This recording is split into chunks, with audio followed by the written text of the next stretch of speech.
आपका पहला चैप्टर है प्रिंसिपल ऑफ मैनेजमेंट।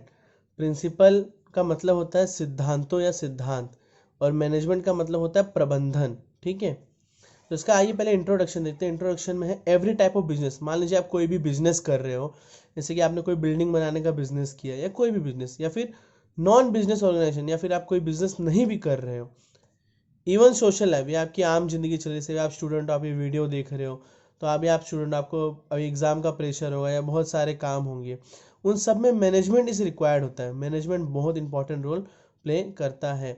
एक्चुअली देखा जाए तो मैनेजमेंट का मतलब होता है मैन मैनेज टाइम। आप टाइम को किस तरीके से मैनेज करते हो।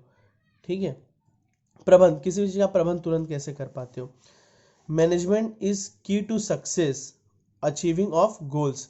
मैनेजमेंट क्या होता है, की टू सक्सेस होता है अचीविंग ऑफ गोल। कैसे होता है, मान लीजिए किसी इंसान को सुबह उठना है, रनिंग पे जाना है, और लेकिन वो जॉब भी करता है, बहुत सारे काम होते हैं उससे, लेकिन उसको मैनेज तो करना पड़ेगा ना।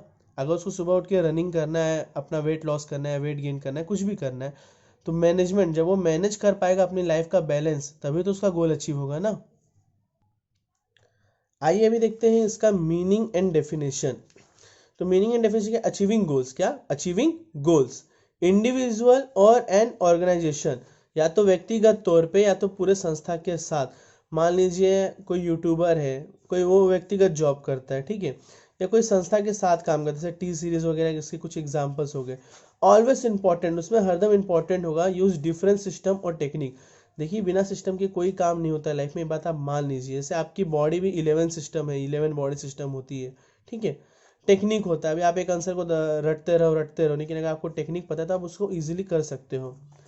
सम of this techniques are accept universe, तो इसमें से कुछ टेक्निक जो है वो यूनिवर्सली एक्सेप्ट की गई है, और उसको हम क्या बोलते हैं, प्रिंसिपल्स बोलते हैं, सिद्धांत बोलते हैं। जैसे आपने सुना होगा ना, वैज्ञानिक सिद्धांत ये है। जैसे ग्रेविटी, मान लीजिए आप, ये पेन है, पेन को अगर आप छोड़ दो तो नीचे गिर जाएगा।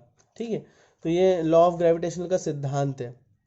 आप कोई भी काम करो, कोई भी गोल अगर आपको अचीव करना है, अचीव गोल करना है, इंडिविजुअल हो, चाहे आप किसी संस्था के साथ हो, ऑर्गेनाइजेशन हो, या किसी कंपनी में, किसी कंपनी को भी कोई गोल अचीव करना है, तो उसके लिए सिस्टम और टेक्निक बहुत वैल्यू रखती है। ठीक है, इट प्रोवाइड्स गाइडलाइन, तो प्रिंसिपल क्या होता है, गाइडलाइन प्रोवाइड करता है। आपकी ये प्रिंसिपल्स की डेफिनेशन के बारे में हम पढ़ते हैं। फंडामेंटल ट्रूथ और proportion that serve as the foundation for a system of believe और for a chain of reasoning. वही बात आ गई यहाँ पर कि आप कोई भी काम आप सिस्टम से ही कर सकते हो। सिंपल वर्ड, टेक्निक और सिस्टम। ठीक है, देखो यार, जब हमारा बॉडी सिस्टम पे काम करता है तो आप भी सिस्टम पे ही काम कीजिए ना। आपको पढ़ाई भी सिस्टमेटिकली करनी चाहिए, पहला चैप्टर। ठीक है, अभी मैं आपको जो चैप्टर पढ़ा रहा हूँ उसके बाद आप टेक्स्ट बुक पढ़िए, तो आपको बहुत ईजी होगा ये। अगर आप सिस्टम से काम कर रहे हो, आपका हर एक चीज़ आसानी से हो जाएगा। और आगे हम लोग ये जुड़ा हुआ है एक एक चीज़। ठीक है, उसके बाद है आपका nature of principal of management. तो देखिए, मैनेजमेंट प्रिंसिपल्स क्या पढ़ रहे हैं हम लोग, management principle. Guide and influence, guide and influence करता है द बिहेवियर और एम्प्लॉयज़। ठीक है, अगर किसी भी कंपनी में मैनेजमेंट नहीं हो तो काम बराबर नहीं हो पाएगा। मान लीजिए आपने एक कंपनी खोली, आप अपना इधर खुद एग्जांपल ले सकते हो। आपने एक कंपनी खोल ली है, ठीक है, 4 बार वाले आप हो, ठीक है, आपने एक कंपनी खोली, आप बिल्डिंग बनाने का काम कर रहे हो, तो आप बिल्डिंग कैसे बनाओगे, मैनेजमेंट प्रिंसिपल, जो मूलभूत सिद्धांत है उसका यूज करोगे। गाइड एंड इन्फ्लुएंस, अपने वर्कर को आप क्या करोगे, मोटिवेट रखोगे द बिहेवियर और एम्प्लॉयज, ताकि वो वर्कर अच्छे से काम कर सके। इम्प्रूविंग एफिशिएंसी, इससे मैनेजमेंट के तरीकों से काम करने से आपकी एफिशिएंसी बढ़ेगी। Organisational resources in terms of profit, इसके बीच में देखो कोऑर्डिनेट होना बहुत ज़रूरी है। Coordinate between superior and subordinate. अभी आप बिल्डिंग बना रहे हो, आप एज अ बिल्डर हो, तो आपके नीचे जो काम कर रहे हैं उनके साथ आपका कोऑर्डिनेट, तालमेल बराबर होना चाहिए। ये हम आगे पढ़ेंगे, हेनरीज फॉल के जब हम 14 प्रिंसिपल पढ़ेंगे तब हम उसमें पढ़ने वाले। ठीक है, तो मैनेजमेंट प्रिंसिपल क्या होता है, गाइड एंड इन्फ्लुएंस करता है द बिहेवियर और एम्प्लॉयज। मतलब आप अभी आप यहाँ पे सुपीरियर है, आपके सबऑर्डिनेट या ऑल मेंबर है, उनको आप मैनेजमेंट के मेन पोस्ट पे, आप मान लो मैनेजर हो या ओनर हो, तो आपको मैनेजमेंट आना चाहिए ना उनके बीच में, मतलब कैसे तालमेल बैठाना है, कोऑर्डिनेट करने आना चाहिए। बिना कोऑर्डिनेशन के कुछ काम नहीं होता। अभी मैं आपको बोल रहा हूँ, मैं अपने हाथ से आपको दिखा रहा हूँ, तो ये हाथ और दिमाग का तालमेल है, तभी ये हो पा रहा है। ठीक है, ठीक। आगे हम पढ़ते हैं the nature of management principle in given below. पहला यूनिवर्सल एप्लीकेशन। देखिए principle of management universal in nature can be applied. जो प्रिंसिपल ऑफ मैनेजमेंट होता है, ये प्रिंसिपल ऑफ मैनेजमेंट वर्ड बार बार आने वाला है। Universal in nature can be applied all types of organisations in respective of their size and nature. ये मैटर नहीं करता, ये यूनिवर्सल ही होता है। जैसे कि अभी जो आपकी कोई भी आप देखिए, आपके कोई भी इन रिस्पेक्टिव साइज और नेचर पे डिपेंड नहीं करता है। आप कोई छोटा काम करो चाहे कोई बड़ा काम करो, आपको एक सिलसिलेवार तरीके से करना पड़ेगा मैनेजमेंट से। अगर आपको बिल्डिंग बनानी है तो पहले आपको छोटे छोटे ईंटें जोड़ने होंगे, फिर सीमेंट लगाना होगा, फिर उसकी बुनियाद रखनी होगी, फिर एक के ऊपर एक पिलर खड़े करने पड़ेंगे, फिर उसके ऊपर वापस ईंटें रखनी होगी। ठीक है, आप स्कूल में जाते हो सिस्टमेटिकली पढ़ते हो, आपका मतलब 33 मिनट का एक एक पीरियड होता होगा। ठीक है, तो कोई भी मैनेजमेंट का काम सिस्टम से ही चलता है।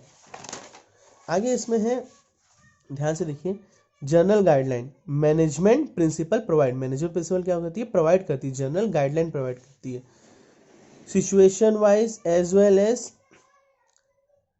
Solving problem. Situation wise as well as solving problem. मान लीजिए आप कोई बिल्डिंग बना रहे हो और आपके इधर कोई प्रॉब्लम आ गई, जैसे मान लो कोई आपका कोई ठेकेदार नहीं आया या कोई एम्प्लॉय बीमार पड़ गया। सिचुएशन वाइज तो अलग अलग सिचुएशन है, तो क्या करोगे आप? किसी फ्रेंड को हायर करोगे, किसी दोस्त को बोलोगे। ठीक है, depend situation size and nature of organisation. तो ये जनरल गाइडलाइंस कुछ प्रोवाइड होती है। जैसे यूट्यूब पे देखो आप, कम्युनिटी गाइडलाइंस होता है।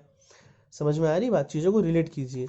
तीसरा है principle are formed by practice and experiment. देखिए बिना प्रैक्टिस का कुछ नहीं होता है। Developed gradually. डेवलप्ड ग्रेजुअली मतलब क्या होता है? धीरे धीरे होता है। कोई भी चीज़ एक दिन में नहीं होती है। मान लीजिए किसी को जिम जाके बॉडी बनाना है तो एक दिन में नहीं बना सकता है, उसको रोज वर्कआउट करना होगा। थ्रू रिसर्च वर्क, उसको रिसर्च करनी होगी। मान लीजिए अभी आपको जिम जाके बॉडी बना तो आपको रिसर्च करनी होगी, आपको आपका डाइट प्लान ये वो हर एक चीज़ देखना पड़ेगा। सिस्टमेटिकली ऑब्जर्वेशन, आपको उसको सिस्टम से ऑब्जर्व करना पड़ेगा और एक्सपेरिमेंट करना पड़ेगा वो आपकी बॉडी पे फिट हो रहा है कि नहीं हो रहा है। ये तो आपकी रियल लाइफ में हो गया, क्योंकि हमने पढ़ा ना management not even business life, even social life में भी काम आता है। ठीक है, अब बिजनेस में कैसे काम आएगा?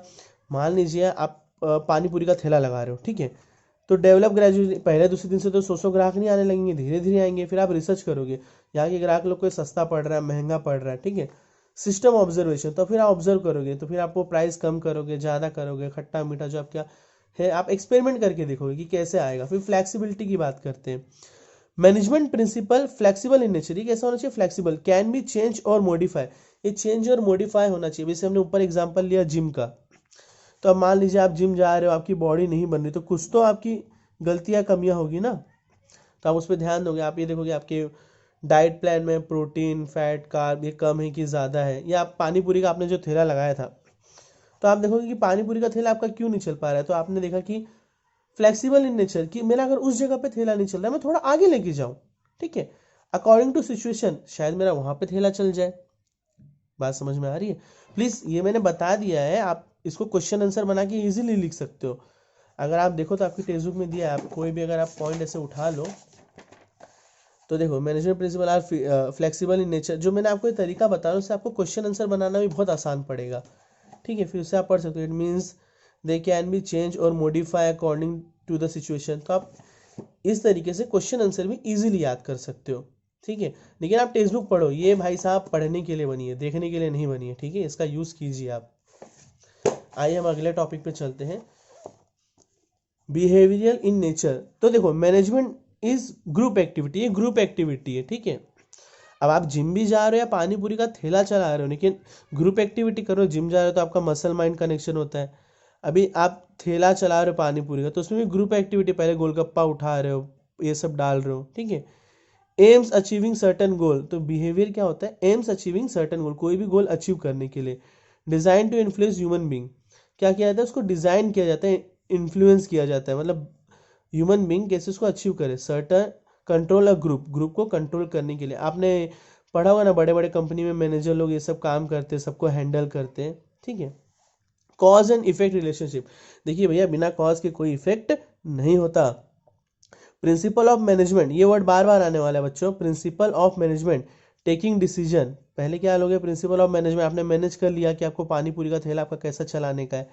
टेकिंग डिसीजन, आपने फिर डिसीजन लिया कि भैया मेरा अगर ठेला यहाँ नहीं चल रहा है, मैं थोड़ा आगे लेके जाऊंगा, उस जगह से थोड़ा आगे लेके जाके उसको चलाऊंगा। कॉज और reason for a particular effect, तो ये क्या होगा, पेमेंट, वर्कर्स, आउटपुट। अगर कंपनियां है, कंपनियों को अगर वर्कर्स से अच्छा काम कराना है तो क्या करेगी, थोड़ा पेमेंट बढ़ाएगी, हाँ है ना। फिर वर्कर्स क्या देंगे, आउटपुट देंगे। इधर वर्कर भी आप हो, ओनर भी आप हो। अगर यहाँ पे आपका धंधा नहीं चला, आप थोड़ी और आगे जाके देखोगे, ठीक है। All principle are of equal importance, सभी प्रिंसिपल का इक्वल इंपॉर्टेंस, आप किसी को कम ज़्यादा नहीं बोल सकते। जैसे आपकी बॉडी है, आपकी बॉडी में जो 11 सिस्टम है, ठीक है, सबका अपना इंपॉर्टेंट है ना। अभी आपकी बॉडी से आपका आँख या कान निकाल दिया जाए तो अच्छा लगेगा, नहीं लगेगा। उसी तरीके से इक्वल इंपॉर्टेंस गोल, सोशल साइंस, ठीक है, नॉट लाइक प्योर साइंस। ये प्योर साइंस है, सोशल साइंस है, ठीक है। प्योर साइंस में मैथ्स हो गया, केमिस्ट्री हो गया, हम प्योर साइंस बोलते हैं, लेकिन ये सोशल साइंस है। आसान है, रोजमर्रा की चीज़, आपको गोल अपना अचीव करना है, ठीक है। जैसे आपको जिम जाके बॉडी बनानी है तो आपको फिर अपना डाइट प्लान देखना पड़ेगा, वर्कआउट शेड्यूल देखना पड़ेगा। या आपको पानी पूरी का ठेला चलाना है तो आपको देखना पड़ेगा मेरा धंधा यहाँ नहीं हो रहा तो मैं वहाँ जाऊँ। आइए अभी हम इसके सिग्निफिकेंस ऑफ मैनेजमेंट प्रिंसिपल भी देख लेते हैं। ये आपकी टेक्स्ट बुक में अगला ही टॉपिक है। सिग्निफिकेंस का मतलब होता है महत्व, इसका मतलब जरूरत क्यों है, क्या बिना मैनेजमेंट के हम धंधा नहीं कर सकते, लेकिन अच्छा होगा। बात समझ में आ रही है। मैनेजमेंट अगर आप किसी तरीके किसी भी चीज़ को एक सिस्टम, एक टेक्निक से करते हो, वो चीज़ बहुत अच्छी होती है। जैसे देखो, management of principle applicable everywhere, ये हर जगह अप्लीकेबल होता है। प्री डिटरमाइंड सिचुएशन, अच्छा इसमें हमारे भारत की मम्मी माँ लोग बहुत महान होती है प्री डिटरमाइंड सिचुएशन में। घर के वो लोग पहले पैसे वैसे बचा के रख लेती है, या राशन बचा के रख लेती है, कल को कुछ हो गया। जैसे आपने कोरोना के टाइम पे देखा होगा, तो बहुत सारी हेल्प हुई। प्री डिटरमाइन, पहले से किसी चीज़ को डिटरमाइन कर लेना। गाइडिंग द मैनेजर, तो ये जो एक मैनेजर होता है उसके अंदर ये बहुत अच्छी क्वालिटी होनी चाहिए कि वो सबसे पहले प्री डिटरमाइन कर ले। मान लीजिए कंपनी में 1-2 महीने बाद कुछ होने वाला है, कम या ज़्यादा प्रोडक्शन XYZ, तो ये मैनेजमेंट ऑफ प्रिंसिपल अप्लीकेबल होता है एवरीवेयर, हर जगह अप्लीकेबल है। जिम जाके बॉडी बनाना है, पानी पूरी का ठेला लगाना है, या खुद की बिल्डिंग बनानी है, ठीक है। Provide useful insight to manager, अब ये क्या होता है, प्रिंसिपल ऑफ मैनेजमेंट ये स्टडी है। इम्प्रूव द अंडरस्टैंडिंग, इन अंडरस्टैंडिंग बढ़ाने के लिए। सिचुएशन एंड प्रॉब्लम, अभी मान लीजिए आप किसी कंपनी में मैनेजर हो, या पानी पूरी का आप ठेला ही चला रहे हो। आप किसी कंपनी में मैनेजर हो या पानी पूरी का ठेला ही चला रहे हो। इंप्रूविंग द अंडरस्टैंडिंग, अभी आपका इस जगह पे ठेला नहीं चल रहा था, आप क्या किए, थोड़ा आगे जाके चले गए। सिचुएशन एंड प्रॉब्लम, सिचुएशन आपने देखा यहाँ पे नहीं चल रहा है, प्रॉब्लम थी, आप आगे गए, आपने सोल्यूशन निकाला। इसके लिए क्या चाहिए, मैनर और अप्रोप्रिएट, तौर तरीका, वो भी उचित होना चाहिए। अभी आप मान लीजिए यहाँ पे आप पानी पूरी का ठेला लगा, बाजू में एक ठेले वाला और है, तो आप उससे झगड़ा तो नहीं कर सकते ना, भैया जाओ यहाँ से, ठीक है। वो तौर तरीका गलत होगा आपका, आपको अप्रोप्रिएट करना। आप बोलते हो ठीक है भाई, अगर यहाँ चल रहा है तो चल रहा है, नहीं तो हम आगे जाके देखते हैं, बट हमें झगड़ा लड़ाई नहीं करना है।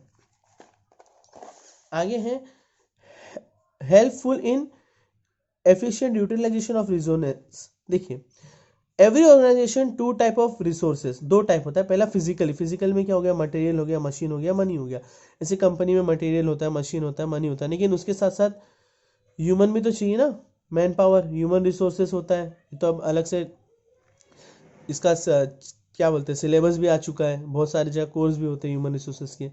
बैलेंस, इन दोनों के बीच में जो बैलेंस बनाना ही मैनेजमेंट होता है।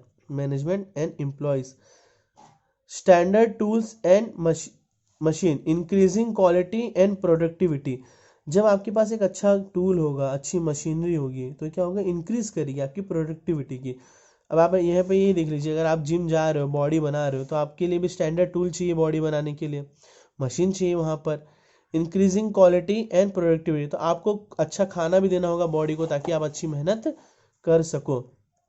Scientific decision, business organisation a scientific decision होता है। सिस्टमेटिक और बैलेंस, ट्रेन द मैनेजर, ये मैनेजर को ट्रेन करते हैं। साइंटिफिक डिसीजन है, सिस्टमेटिकली मतलब सिस्टम से चलता है। ट्रेन द मैनेजर, मैनेजर को क्यों ट्रेन करते हैं, handle critical situation, otherwise trial and error method. अगर मान लीजिए एक मैनेजर है कंपनी का, आपका 4 बाल वाला मैनेजर है कंपनी का, ठीक है, या आप खुद पानी पूरी का ठेला ही चला रहे हो, दोनों एग्जाम्पल में ये अप्लीकेबल है। तो क्या होगा, आप सिस्टमेटिकली और बैलेंस वे में अगर नहीं करोगे, अब आप किसी कस्टमर से टेढ़ा बात करते हो, भाग इधर से, ये वो, तो दोबारा आपके पास नहीं आएगा, ठीक है। तो ये मैनेजमेंट की प्रिंसिपल एक आम आदमी को और एक मैनेजर को भी यही सिखाते कि वो हैंडल करे क्रिटिकल सिचुएशन को। मान लीजिए वर्कर आज जॉब पे नहीं जा रहे, क्यों नहीं आ रहे, ठीक है, नहीं तो क्या होगा, ट्रायल एंड एरर मेथड, फिर आप नया बंदा बुलाओगे और एरर फिर उसको भगा दोगे।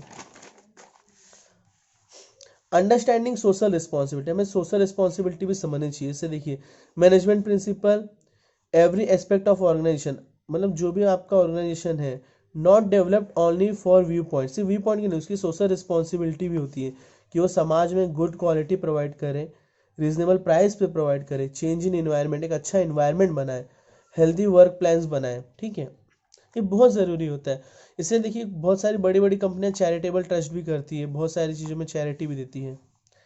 इनकरेज रिसर्च एंड डेवलपमेंट, अभी इनकरेज रिसर्च एंड डेवलपमेंट क्या है, हरदम रिसर्च एंड डेवलप होता रहता है। आज बड़ी बड़ी कंपनियां जुट गई है कोरोना वैक्सीन को निकालने के लिए, ये सुनो, तो वो भी रिसर्च ही कर रही है, कहीं ना कहीं डेवलप कर रही है अपने आप को। और help to coordinate and control, बिना कोऑर्डिनेशन के कुछ नहीं हो सकता भाई साहब, तालमेल चाहिए। मैं आपको पढ़ा रहा हूँ अभी, ठीक है, मेरा हाथ, मैं वही एग्जांपल बोल रहा हूँ, मेरा हाथ और ये देखिए इधर मैं हाथ रख पा रहा हूँ बराबर, तो ये कोऑर्डिनेट से हो पा रहा है मेरा हाथ और ब्रेन के। Develops objective approach, help of various principles, identify the business appropriate root cause, जब तक आप किसी समस्या की गहराई तक नहीं जाओगे आप उसे सॉल्व नहीं कर सकते हो। और मैनेजमेंट में हमें यही तो सिखाता है कि हमें कैसे सिचुएशन से डील करना है, बैलेंस, एक परफेक्ट बैलेंस लाना होता है। और इसके ऊपर बहुत सारी थीरीज दी गई हैं, हम आगे इसके बारे में पढ़ने वाले हैं।